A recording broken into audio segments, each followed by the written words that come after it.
Yo, tapping in real quick for this UFC 305. Dricus Plessis versus Israel Adesanya in Australia for the middleweight strap. In this video right here, this is the final thoughts, final talks, final answer, final on everything, man. We're going to run through this card one last time. Something light, nothing major, as we already ran through this thing before. You understand what I'm saying to you? We'll talk about some parlays we already talked about. Then we'll chop it up about these parlays that we haven't talked about yet.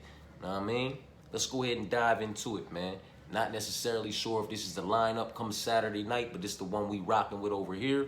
First fight of the night is Stewart versus Jesus, and I'm still on Jesus, man. To be the one to get this one done in some way, shape, form, or fashion. Whether that's tossing this man his first L inside the distance via submission or on the cards via unanimous decision. Because either way you look at it, it's Jesus, you know, for me anyway. You know what I mean? Stewart 8-0. Look good in that 8-0 as of yet. But like I said before, as he fucking should have, you know what I mean? He should be 8-0. And that 8-0, he should have a 100% finishing rate intact with that 8-0. Up against opposition with combined records of 28 wins and 18 losses. Just not a great level of opposition. Now, there's no great discrepancy in the level of opposition that Jesus has been facing, but he has been facing the higher level of opposition. 10-2 up against opposition with combined records of 76 wins and 19 losses. Now, he does have 4 more fights than old boy.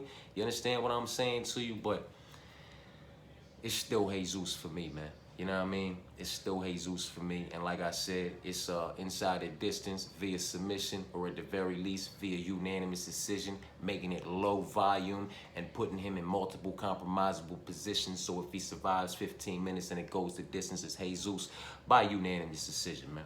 Now I'm talking about, but it is the first fight of the night. So tread lightly. It shouldn't be locked up in your main bets or your main parlays anyway, as far as I'm concerned. Not the first fight of the night, not the last fight of the night, not women's MMA, heavyweight MMA, individuals making their UFC debuts, individuals that are minus 500 or above, or anybody that you got question marks on from one side, let alone both sides. Now, with that being said, you know what I mean? These last few weeks, with Mackenzie, Luana, I believe was on the same card with Mackenzie when she was fighting last time, but with Luana and Mackenzie, you know, with Carol last week, you understand what I'm saying to you? And again, with Luana this week, I am highly confident in these women's MMA plays that I've been tossing out there. You understand what I'm saying to you? Not locked up in all my main parlays, because, you know, principle. You understand what I'm saying to you?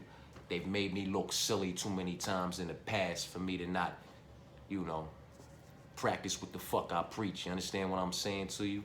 But yeah, Jesus is the pick, my bad, for, you know, going off like that. Song versus Ricky is still Song, man. You know what I'm saying? With all due respect to Ricky, the individuals inside the UFC that have given him problem, you know, they're lightweights, man. And with all due respect to that level of opposition in the lightweight division, Drew Dober, you know what I mean?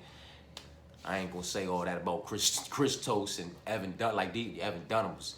So OG, but that's way, you know, he way past his prime. But these individuals, I just say these are lightweights, and you know, one of the individuals is now fighting in the featherweight division. You understand what I'm saying to you? Where Song's been fighting legitimate welterweights.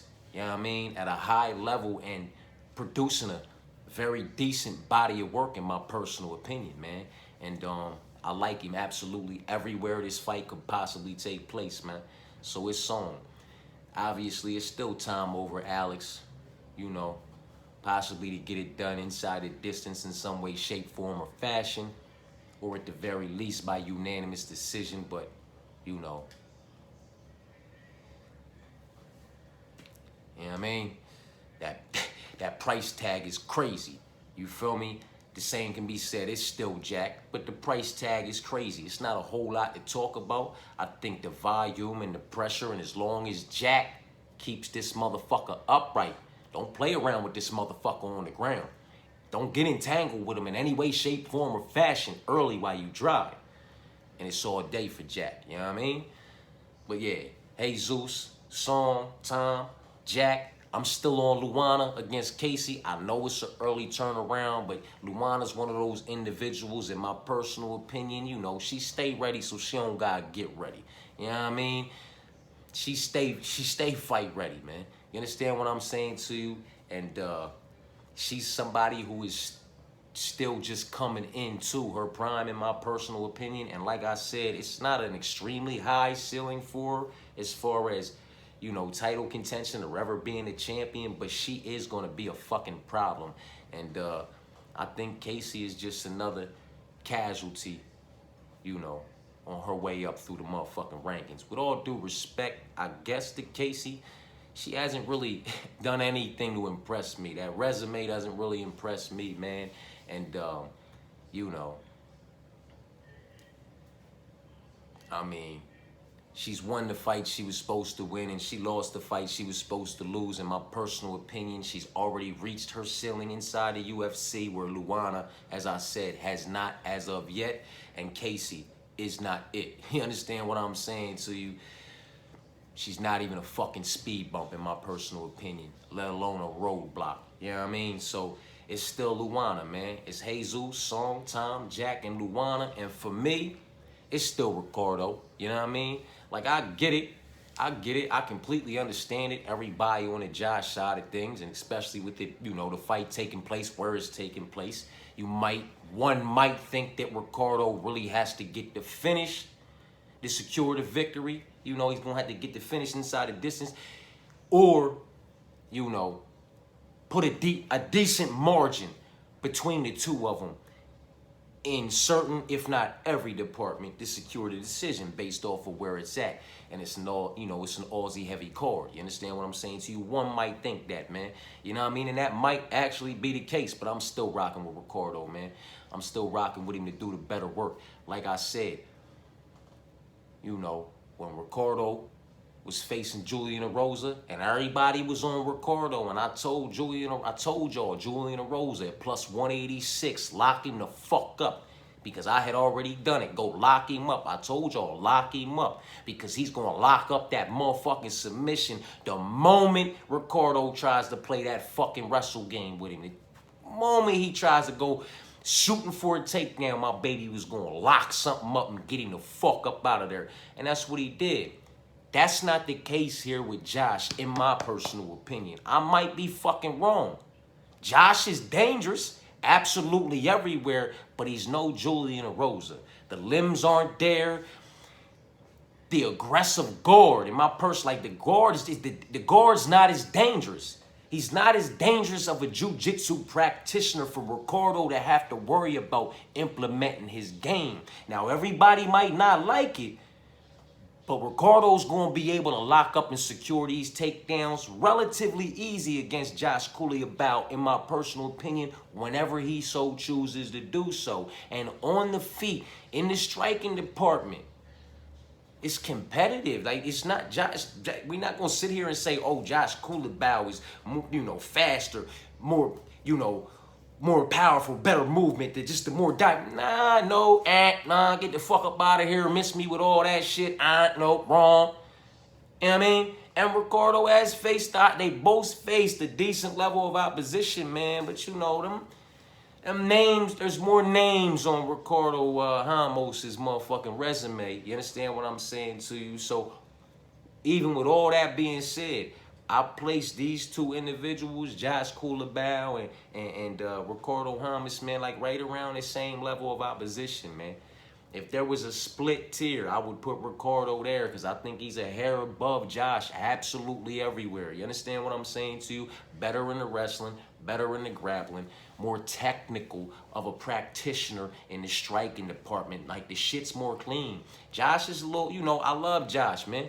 You know what I mean? He kill or be killed. He go out there to go out on his motherfucking shield if he can't get you the fuck up out of there. You know what I mean? Or he's out there to put on the fight of a fucking night. I love the kid, man. I don't have anything bad to say about him, but Ricardo Ramos is a more technical practitioner in the striking department. He's a better wrestler. He's a better grappler.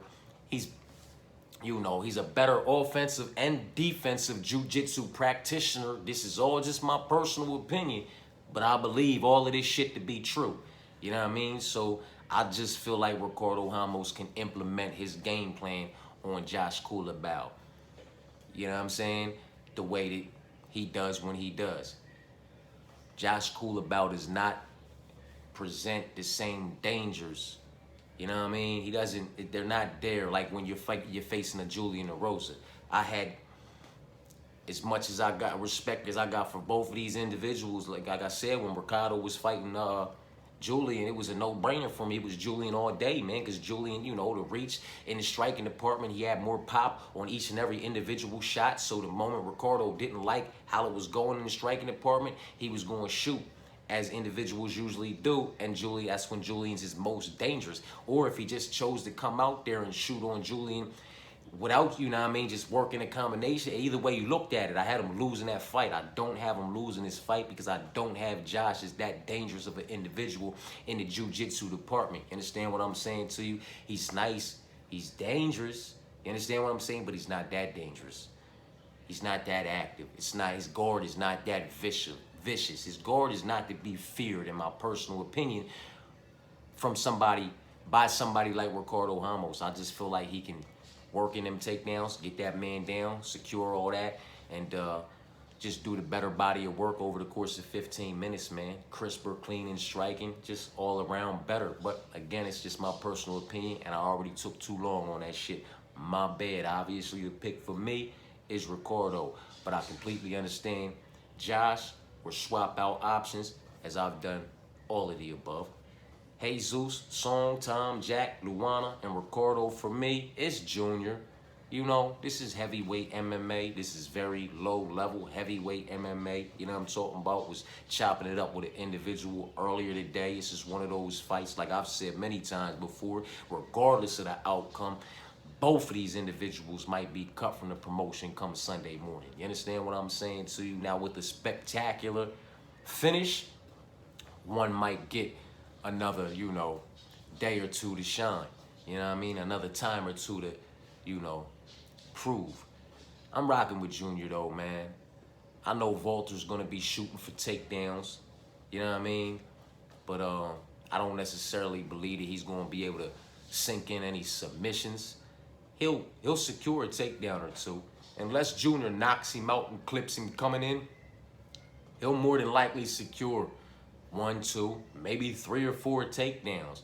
But if he's not doing enough with these takedowns, you understand what I'm saying to you? And Junior keeps getting back up to the feet and he keeps allowing Junior opportunities to touch that chin, you know, motherfucker might be that with that. You know what I mean? Close the fucking curtains. It's a motherfucking wrap. Night-night. You know what I mean? Get this motherfucker a pillow. Might be over for him, man. Or he might get Junior down. And Junior can't get back up. He might be heavy on top. And he might drag this shit out and make it look like, you know, what's old boy that drug Robellis to Spain the fuck out? You know what I mean? I can't think of his name off the top of my head right this second. It'll come to me, but he could make it look like that too. Just two low-level, sloppy motherfuckers just laying on each other. You know what I mean? But I do still have Junior disconnecting him from his consciousness, man. You know what I mean? Walter might be shooting in for that motherfucking takedown. You know what I mean? It might be one of those situations we've seen before where he's wrestling the referee when he wakes up. You understand what I'm saying too? Because he's shooting in for that takedown because he's already secured 2, 3, maybe 4 or 5 over the course of like 9, 10, maybe 11, 12 minutes. So he's highly confident in the shit that he's been doing and he wants to get right back to it. You understand what I'm saying to you? And boom! He just gets caught coming in. Disconnected from his motherfucking consciousness, and when he comes to, he starts motherfucking still trying to secure that takedown, wrestling the referee's leg and shit. You know what I mean? It might be one of those situations, but who the fuck knows and who really cares, man? That should be a swap out option on your parlays if it's even involved, man. My bad for taking so long. Lee versus the boy Los. I'm still on Los, man. I'm still on Los, and we're going to talk about parlays with individuals that are underneath that minus 500, and we're going to wrap some up here in a minute, man. But I'm on Los. I'm on Los to get it done. Unanimous decision, 2 rounds to 1, or inside the distance via KO, TKO, or submission. He's dangerous anywhere. And Lee, unless he's made serious changes in his game. He's a bit fucking reckless with his takedown attempts, with his strike. I mean, his all-around game is a bit reckless in my personal opinion. And Los is a bit more of a technical practitioner. And even if he has to wait for that right moment, you know what I mean? And then boom, just explode like Vitor on motherfucking Wanderlei way back in the day. 17 strike combination just all the way across the motherfucking octagon. You know what I mean? Threw like 30 of them motherfuckers, but hit him with 17 of them before he fucking crumbled down. Some shit like that. Los might just wait. And then just let off on his motherfucking ass. You know what I mean? And put him smooth the fuck out, man. But it's Los. It's Los. Ty versus Biggie Boy is still Biggie Boy for me, man. I completely get the, you know, Ty picks and people being on the side of Ty again, you know, where it's at and all this, that, and the third. But I really, honestly think the only way Ty wins this fight if he disconnects Biggie Boy from his consciousness, man. If he knocks him smooth the fuck out. And I feel like both of these motherfuckers know that. And that could make Ty a bit reckless in his own right, in his pursuit to finish the fight. You understand what I'm saying to you? Where Rozenstruik, nasty in his own right with the power and the strikes. You know, has a few inches in reach that is going to work to his advantage for the jabs and for the 1-2 down the pipe, in my personal opinion. And he has a this is what separates him. This is what separates him. I know, you know, Rozenstruik over there at AT&T, he works on the wrestling, he works on the grappling, he works on absolutely everything. I have nothing but respect for ATT. Been high on that team from way, way back. You understand what I'm saying to you? When the homie Phil Daru was a strength and conditioning coach over there, he really got motherfuckers where they needed to be. You understand what I'm saying to you? Heavy on that team, man. And that team, they construct game plans, man. You understand what I'm saying to you? And Rozenstruik will operate by that game plan. And the thing that separates these two in the striking department is Rozenstruik's very underrated kicking game, man. That's what separates him in this. Like, if this goes the distance, it's no way Ty Tuivasa wins this fight, in my personal opinion, even with it being where the fuck it's at, because he's going to get fucked up, man. Like, I don't see it going the distance because the body kicks. He got the reach advantage. They the same height, I believe. He has the reach advantage for the jabs and the 1-2s. You understand what I'm saying to you? Now, Ty's crafty, man. Ty's crafty. And Ty's powerful, and he's deceptively fast. I get it. I get it. But when it comes to the speed and it comes to the power in this matchup, I think these motherfuckers is neck and neck. You understand what I'm saying to you? I don't give the edge to either one in speed or power. You understand what I'm saying to you? The reach is going to work well. Listen, Ty can crash the fucking distance, so we ain't basing this just off that motherfucking reach. It's the kicking game too, man. And the fact that Biggie Boy can push him up against the cage and can sweep this motherfucker if he so chooses to do so, if he doesn't like how something's going on the motherfucking feet. Them Ty's in a world of trouble with Biggie Boy on top of him. But while they're on the feet, where this fight's most likely going to take place for the full 15 minutes or until it's no longer taking place, I'm giving the advantage to motherfucking Rozenstruik. Them kicks, them body, they're going to hurt Ty, man. Trust me when I tell you, them body kicks are going to hurt Ty. The leg kicks, the body, Ty got some own leg kicks in his own right. But Ty like to box a motherfucker up. Ty like to work with them, Bam Bam like to work with them hands. You understand what I'm saying to you? Rozenstruik knows this, man. You know what I mean? And he wants to keep changing them heavyweight rankings. Ty Tuivasa, in my personal opinion, you know, he don't give a fuck about heavyweight rankings. He's much like a Mark Hunt, you know what I mean? Or some of these other, you know, Roy Nelson. Like, We won't keep him in Dana White, and we're going to keep him in the UFC because he puts on great fights. He's not necessarily a great fighter, but he puts on great fights, and the crowd fucking loves him. Win, lose, or draw, this motherfucker's doing shoeies in the crowd. You know what I mean? He's only getting knocked the fuck out or knocking somebody out or getting choked. Like, you understand what I'm saying? Like, they love these motherfuckers, and it's the heavyweight division. It's not as deep as these other divisions. We can't just be getting rid of motherfuckers, man.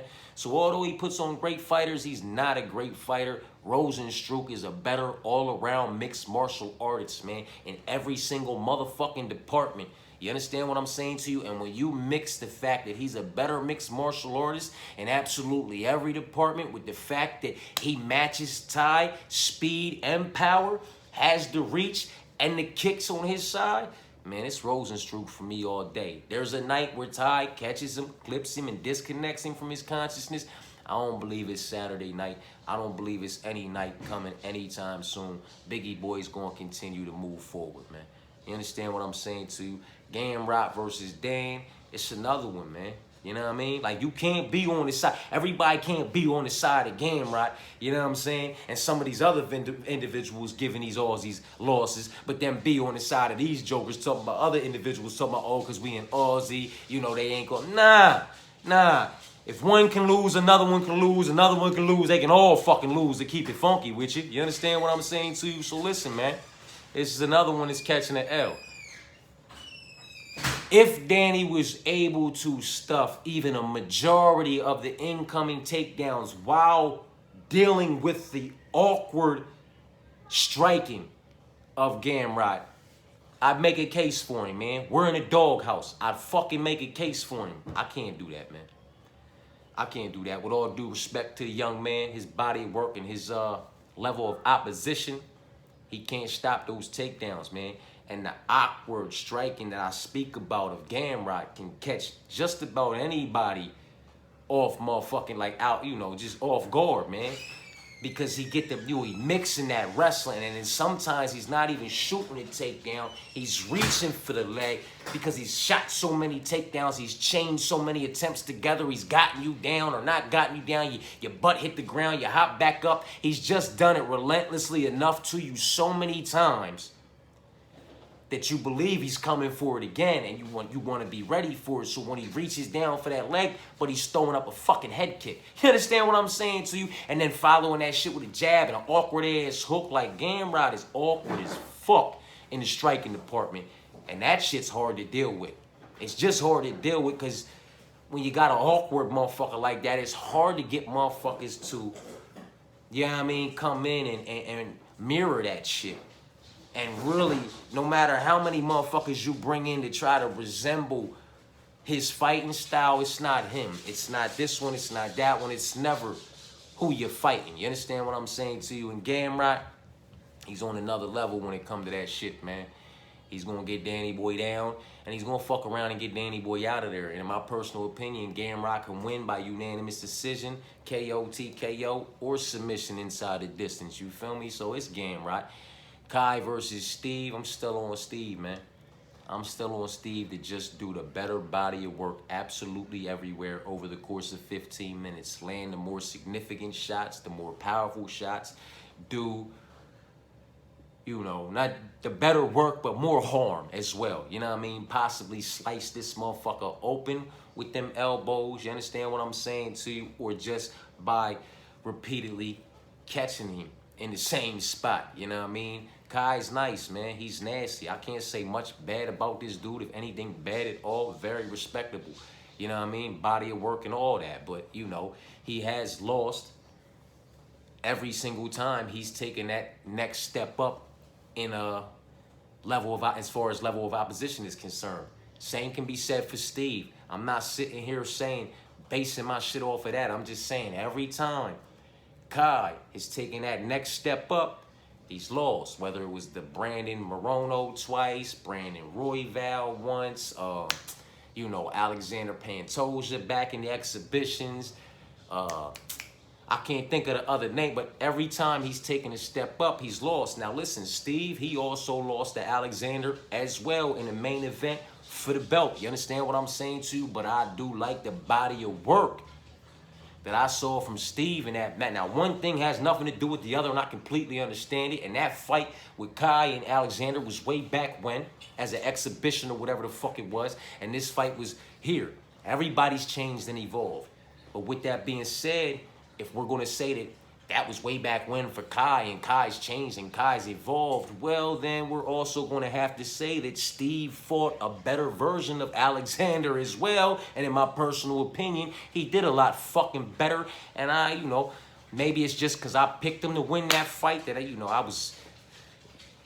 I was feeling like that motherfucker really could have went his way that night. But either way you look at it, man. You know what I mean? I like the body of work that I've seen produced from Steve. And if we're going to, compare resumes and talk about similar opponents, and if anybody wants to be like, well, that was way back when Kai fought Alexander, you know what I mean? And this is the Kai we getting now. Well, he lost to Alexander then, you know what I mean? What, Alexander didn't evolve at all? Kai just evolved, Steve just evolved, everybody else evolved, but Alexander didn't evolve? Man, in my personal opinion, Steve fought a better version of Alexander than Kai did way back then.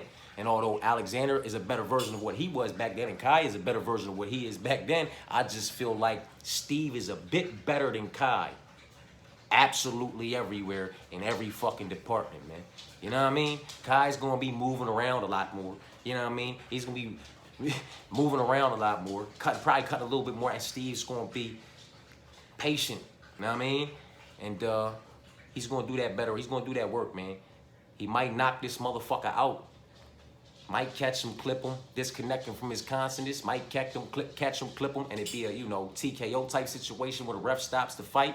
You know what I mean? He might sink into motherfucking submission, club and sub, or, if he goes for the wrestling and grappling transitions in his own right, or if Kai don't like something on the feet and shoots a takedown on Steve. It's just so many ways I can see Steve winning this fight.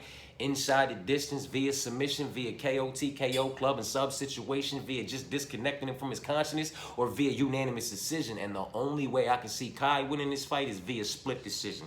And although there is a night that Kai does win this fight via split decision, it's not going to be Saturday night. They're both Aussies that home. Like, if it was somewhere else against somebody else, you understand what I'm saying to you? Like, it's just...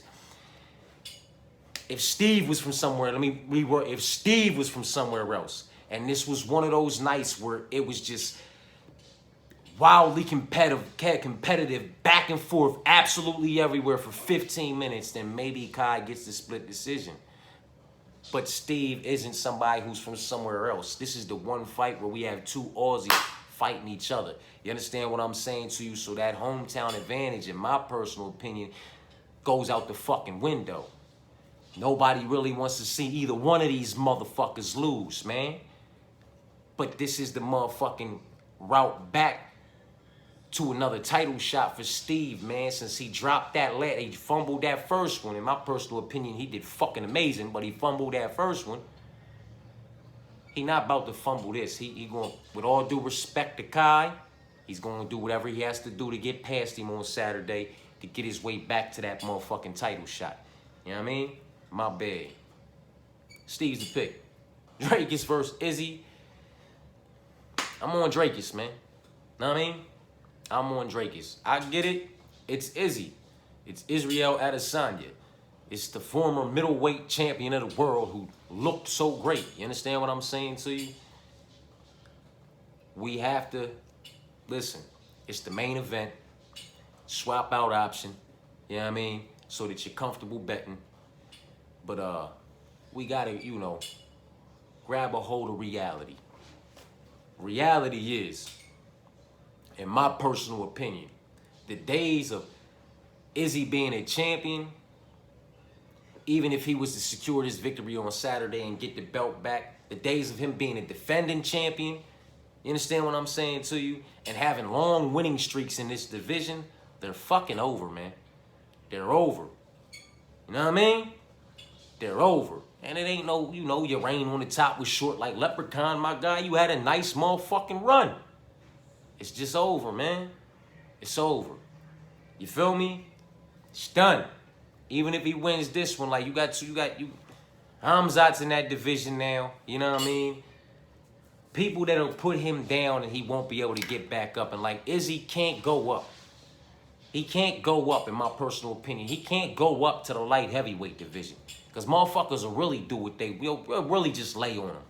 Take him down and decision him the fuck out. Just loss after loss after loss. Maybe a couple submissions, maybe a few decisions. Maybe he wins a decision. Maybe he gets a knockout inside the distance. But like, you know what I mean? If he goes up there, his next motherfucking 10 fights, he'll be 2-8, in my personal opinion. If he stays right here, the winning streaks, the long winning streaks, being a champion, being a defending champion, all that shit's in the motherfucking rearview mirror, man. In my personal opinion, I know he's tall, but so is Ian Gary. So is Kevin Holland. So are a lot of motherfuckers that have made, go down the welterweight. I'd love to see Izzy and motherfucking Ian fight. You know what I mean? There's some fights to be made for Izzy in the welterweight division where Izzy can, still do very great. Very great. Not be a champion. I'm talking about, because Shavkat will fuck him up the same way Shavkat will fuck Hamzat up. That's why Hamzat went up. Trust and believe. You understand what I'm saying to you? There's motherfuckers in every division that's going to get him and get him down. You know what I'm saying? So I just feel like Izzy's days are over, man. You know what I mean? They're over. If he was able to secure this victory on Saturday and do it inside the distance in spectacular fashion, I would love to see him just take the fucking gloves off. Retire on top, man. Here, motherfucker. You know what I mean? Y'all fight for this belt. I got it back one last time. That's what I wanted to do, Let me get the fuck on up out of here. I wanted to fight this, the South African. Wanted to have this squabble and settle this beef. You know what I mean? The beef with Alex is motherfucking done. The beef with Rob's, Bobby Knuckles is done. You understand what I'm saying? There's no more beef to really fucking tend to for Izzy but this one. So if he was able to secure this one inside the distance, take your fucking gloves off and be done with it. You know what I mean? And, or just, if you don't secure this victory, which I don't have him doing, if he doesn't secure this victory on Saturday, wipe your hands with the middleweight division. Take the next 6 months, 6 to 9 months on a, little regimen. Because Ian Gary and some of these other motherfuckers walk around just about, he not that big, much bigger than these motherfuckers. They walk around about the same size when they're outside of fight camp, you know what I mean? Not too far off from each other on weight. He can make that cut. I would love to see him at 170 fighting Ian Gary and a couple of these other motherfuckers down there, you know what I mean? And have some beautiful striking matches. But that's just me. I have Dricus getting him up out of there. 3 rounds to 2. Possibly 4 rounds to 1 if it goes to full 25 just by pressure and takedowns. You understand what I'm saying to you? He's going to get him early. He's going to get him often. And I got him getting Izzy the fuck up out of there via KO, TKO from top position, ground and pound, silverback shit. You know what I mean? If Izzy survives, I just don't think Dricus is going to give him the room he needs to thrive in the striking department. He's going to suffocate him. Again, this is all my personal opinion. Izzy could very well catch him and clip him with something coming in and disconnecting from his consciousness, and that could be that with that. And fuck everything I just yapped about. You know what I'm talking about? But that's it, man. Jesus is the pick, Song's the pick, Tom, Jack, Luana's the pick, Ricardo's the pick, Junior's the pick, Los, Biggie Boy, Gamrot's the pick, Steve, and Dricus. I said that right? Dricus, Steve, Gamrot, Biggie Boy, Los, Junior, Ricardo, Luana, Jack, Tom, Song, and Jesus. Yeah, you know what I mean? That's where I'm at with all that, you know what I mean? Fuck the dumb shit. That's out the way. Let's talk about this real quick. We went over prelims, you know what I mean? We talked about who I like there. What's that? Tom, Jack, Song, Luana, and Junior. You can wrap those 5 together at plus 405, or you can swap out Junior and toss Walter in for plus 436. Again, this is prelim parlays. You know what I'm talking about? Tom, Jack, Song, Luana, and Junior for plus 405, or swap Junior out, keep the same 4, add Walter for plus 436. You'll notice that Tom, Jack, Song, and Luana are my base and my foundation for building parlays on the prelims. Now I'm talking about just swap out options. Tom, Jack, Song, Luana, and Stewart, that's plus 298. But Tom, Jack, Song, Luana, and you swap out Stewart and add Jesus, that's plus 650. Again, Tom, Jack, Song, Luana, and Josh, those 5 get you plus 346. You swap out Josh, Tom, Jack, Song, Luana, and Ricardo, those 5 get you plus 523. Now I'm talking about haymakers on the prelims. You feel me? Tom, Jack, Song, Luana, Junior, Jesus, and Ricardo. Those 7, they get you plus 3,008. That's a haymaker for the prelims. Tom, Jack, Song, Luana, Jr., Jesus, and Ricardo for plus 3,008. If you want to swap out Ricardo, but you like the rest of them and toss in Josh, it's Tom, Jack, Song, Luana, Jr., Jesus, and Josh for plus 2124. Now I'm talking about if you're not feeling, if you fucking with Josh on the prelims, but you're not feeling the women's MMA play, now I'm talking about for Saturday, you can catch Tom, Jack, Jesus, and Josh for plus 432. Now I'm talking about you can also take those 4-pack. That's 4 for plus 432. That's Tom, Jack, Josh, and Jesus. Now you can add in old boy Song, because I'm very confident in him. You know what I'm talking about? And that 5-pack will get you plus 686. That'll be Tom, Jack, Song, Jesus, and Josh for plus 686. You know what I mean? The 4-pack is for plus 432. That's Tom, Jack, Jesus, and Josh for 432. You toss in Song as a 5-pack, it's plus 686. You know what I'm talking about? That's that with that. You know what I mean? Let's talk about this real quick. Did we? Oh yeah. I had you can catch 7 legs for plus. This is a whole card. 7 legs for plus 715, and that's Tom, Jack, Gamrot, Carlos, Steve, Song, and Junior for plus 715. If you like everybody above Junior, but you're kind of shaky on that 7th leg, then you can swap out Junior, swap in Volter, and that would be Tom, Jack, Gamrot, Carlos, Steve, Song, and Volter for plus 764. So it's 7 legs for plus 715 or 7 legs for plus 764. Tom, Jack, Gamrot, Carlos, Steve, Song, and Junior for 715. Swap out Junior, swap in Volter for plus 764.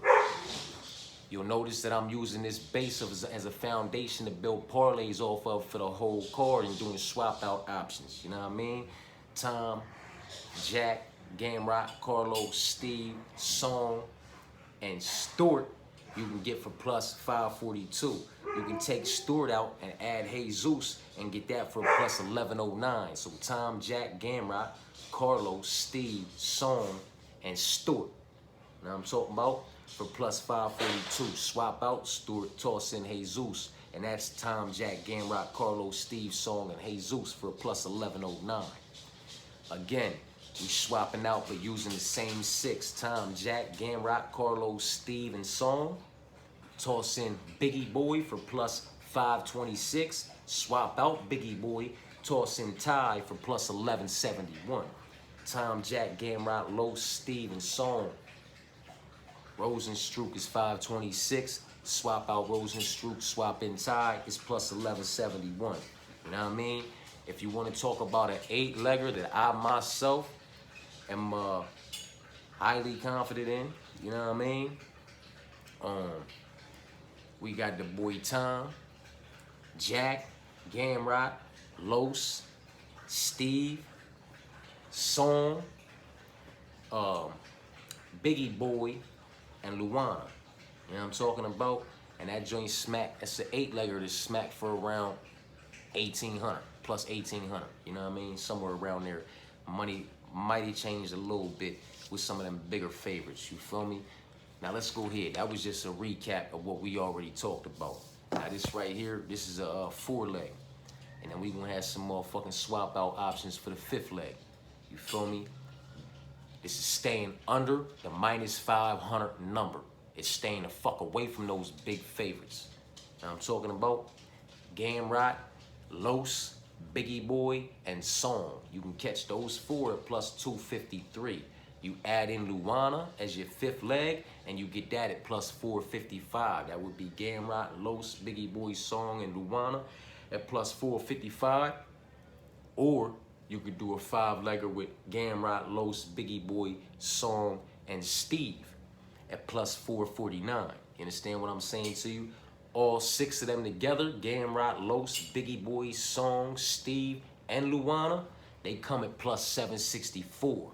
Then you could do swap out options with them. Toss in Dricus as your seventh leg for plus 1596.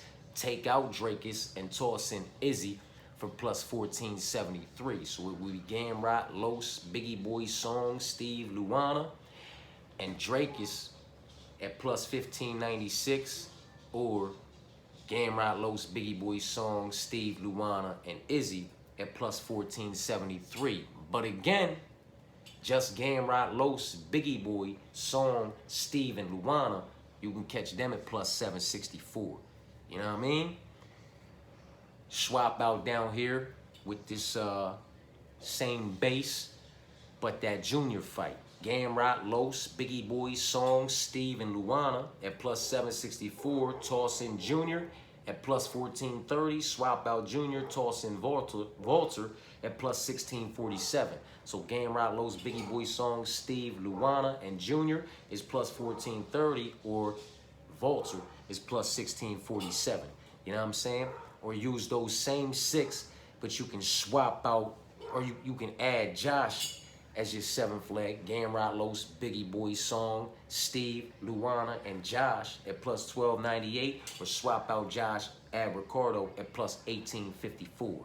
You know what I mean? And the same to be said with the Jesus and Stewart. Gamrot, Los, Biggie Boy, Song, Luana, and Steve plus Stewart is 1149. Swap out Stewart, add Jesus, it's 2252. Now, I know that all that shit, for the most part, had Biggie Boy wrapped up in it. You know what I mean? And I know how some motherfuckers might feel about that, being as though this is an Aussie card. You know what I'm talking about? And they fuck with the boy Ty hard. So, if y'all like these Aussie boys to show up and get the job done, you know what I'm talking about, and you want to fuck with Izzy and Ty, a two-pack, you know what I mean? Just two fights to worry about. You can catch those two legs at plus 420. Now I'm talking about Izzy and Ty come at plus 420. You can toss in Kai, and those three come at plus 1149. Swap out Kai, toss in Steve, and those three come at plus 709. You understand what I'm saying to you? So if you like Izzy to get the job done in the main event, and you like Ty to get that motherfucking job done, but you kind of unsure about which one gets it done with Steve and Kai, well, Izzy and Ty come at plus 420. Izzy, Ty, and Kai come at plus 1149. Izzy, Kai, and Steve come at plus 709. You know what I'm talking about? If you really want to fuck with these Aussie boys, you can fuck with Tom, Jack, Josh, and Junior. And those four come at plus 530. Toss in Ty, and those five come at plus 1702. So Tom, Jack, Josh, and Junior come at plus 530. You toss in Ty, they come at plus 1702. Know what I mean? Now, if y'all not fucking with Junior, right? Because you kind of iffy on that fight, you know what I mean? You can rock with Jack, Tom, Josh, Izzy, and Ty. And that five pack, come at plus 918. My bad for the brief intermission. I was getting a little fucking scattered down here with what I had written down. Couldn't remember where the fuck I was for a minute. You know what I'm talking about? But yeah. So Tom, Jack, Josh, Junior, and Izzy come at plus 530. You toss in Ty, they come at plus 1702. If you want to keep the Junior fight up out of there, because you kind of like, you know what I mean, real skeptical about that fucking fight, but you like these other motherfuckers to get the job done, it's Tom, Jack, Josh, Izzy, and Ty. And those five come at plus 918, man. You know what I'm talking about? Now, if you like those 5 and you want to try to, you know what I mean, add that other Aussie guy, then you can go Tom, Jack, Josh, Izzy, and Ty with Junior at plus 1702. Tom, Jack, Josh, Izzy, Ty, and Junior come at plus 1702. You know what I'm talking about? Then, if you like all them and you want to toss a haymaker with these Aussie boys, you can go Tom, Jack, Josh, Izzy, Ty, Junior, and Kai for plus 4226. Swap out Kai, toss in Steve for plus 2704. You understand what I'm saying to you? That would be Tom, Jack, Josh, Izzy, Ty, Junior, which come at plus 1702. Adding Kai for plus 4226 or swap out Kai for Steve at plus 2704. You know what I'm talking about? The same can be said about a couple of these other fights, man. Know what I mean? You can take Tom, Jack, Josh, Izzy, Ty, and Steve, and those 6 come at plus 1484. Toss in Junior for plus 2704, and take Junior out. Toss in Volter for plus 3101. You know what I mean? So Tom, Jack, Josh, Izzy, Ty, and Steve come at plus 1484. You toss in Junior, it's plus 2704. You take Junior out, you toss in Volter, it's at plus 3101. You know what I'm talking about? And that's that with that. You know what I mean? I took up a grip of your time, man. Held y'all ear hostage for quite a bit. I do apologize for that shit. Jesus is the pick, Song's the pick, Tom, Jack, Luana's the pick, Ricardo Jr., Los is the pick, Biggie, Gamrot, Steve is the pick, and Dricus in the main event, regardless of how anybody feel about that shit, man. You know what I mean? I gave y'all some prelim parlays, some main card parlays, you know what I mean? The other day, you feel me? Some whole card parlays, you feel me? And I do have a handful of main card parlays, 3 of them to be exact, that I got upstairs that I tossed in. You know what I mean? I gotta go grab them tickets, and what I'm gonna do is a 60-second clip in a little bit and just offer, you know, those 3 main card parlays that I tossed in. No swap out options, highly confident, you know what I mean? And you know, they gonna smack, man. But yeah, that's that with that. I do feel like when it comes to the prelims, you know what I'm talking about, that a solid foundation to build your parlays from is Tom, Jack, Song, and Luana. You know what I'm talking about? And then you go from there and build how you want to build from the prelims. But I feel like those 4, very solid as a foundation. They're going to come through and do what they need to do to get the job done and secure the bag. It's just about where you go from there on the prelims. You know what I'm talking about? And Tom, Jack, Gamrot, Los, Steve, and Song, I believe those 6 for the main card, and Luana. I'm just saying those 6 because some individuals don't like, you know, adding women's MMA into their safe picks. For me, I believe Luana's a safe pick. You understand what I'm saying to you? So do what you want to do with the 7th leg as far as, you know, adding it to your foundation and building from there, or just use the 6 legs with Tom, Jack, Gamrot, Carlos, Steve, and Song. You know what I mean? I've taken that route a few times myself in parlays this week, but I do believe Luana is a solid parlay piece, man.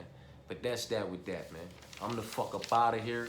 I'll tap the fuck in, you know, with a couple more of these parlays that I've put in that I didn't mention, and that'll be in 60-second clips. And other than that, man, that's it, man. I don't have nothing else to say about any more of these fights. I'm on the sides that I'm on, and I feel like they the right side, man. You know what I'm talking about? As far as parlays go, when we talking about, you know what I mean? Whether I miss a pick or 2 on this card, parlays is going to be a clean sweep if you operate off of these foundations, in my personal opinion, man. You know what I'm talking about? That foundation for the prelims and that foundation for the main card. And whether you choose to use the female women's MMA leg as your 4th leg for your foundation on the prelims or as your 7th leg for your foundation on your whole card, that is completely up to you what you do with it. You understand what I'm saying to you? I personally believe that Biggie Boy is a safe leg as well. You know what I'm saying? As he is in some of my individual parlays that I'm, you know, more so invested in than others, man. And that's a heavyweight bout. But with that being said, him and Luana, that women MMA bout, they're both wrapped up in multiple parlays that I'm invested in too. You know what I mean?